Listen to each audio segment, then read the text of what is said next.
Guddaan ta'e Libaanos irratti giftitu dhaalate harmee Yesuus Libaanos kottu yaa haadha Waaqa koo mana kottu horsine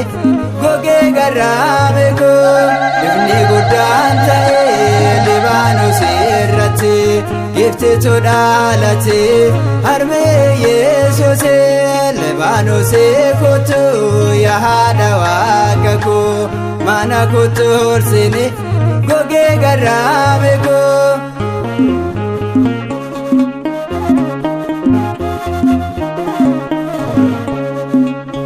Bakkalchi mul'ate addeessi fayyina kotaanis manna elelle yaadama maram qulqulleette haadha Waaqa keenya siggachaa ture addaama abbaan keenya ifni guddaan ta'e Libaanos irratti giftitu dhaalate harmee Yesuus Libaanos kottu yaa haadha Waaqa koo mana kottu horsine gogee garraame koo.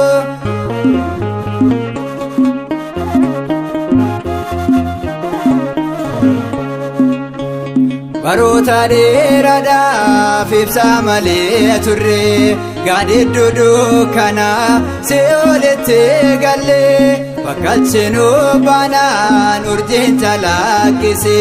bakkalchicha keessaan adeemsi nuuf ife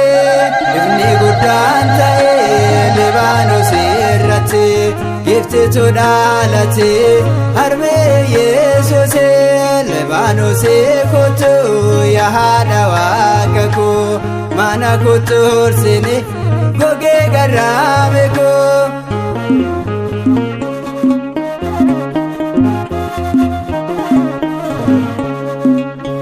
Maram qulqulleette urgooftuun arduse ulee Aroonete biqiltuu baatose nyaata jireenyaate maqaan kee yaa harmee abbaan si eebbise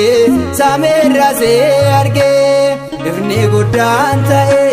Libaanos irratti giftitu dhaalate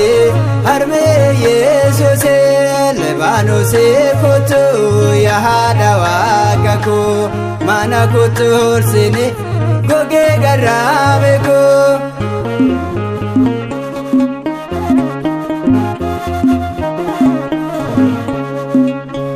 Sababa cubbuutiin mulqamne kan turre ifni dhugaa dhumnaan kabaja arganne duumessa lammaffaa ishee Liyaas argee bokkaa nu roobde araarri nu marge ifni guddaan ta'e Libaanos irratti giftitu dhaalate harmee Yesuus Libaanos kottu yaa haadha Waaqa koo mana kottu horsine gogee garraame koo ifni guddaan ta'e Libaanos irratti giftitu dhaalate harmee Yesuus Libaanos kottu yaa haadha Waaqa koo mana kottu horsine gogee garraame koo.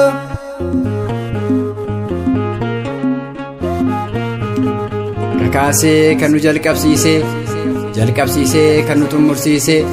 maqaan Waaqayyoo kan galatume fi kan ulfaate nuuf haa ta'u akkasumas eebbi haadha keenya qulqulleetti dubaroo Maariyaam hunduma keenya faana haa ta'u. Ameen.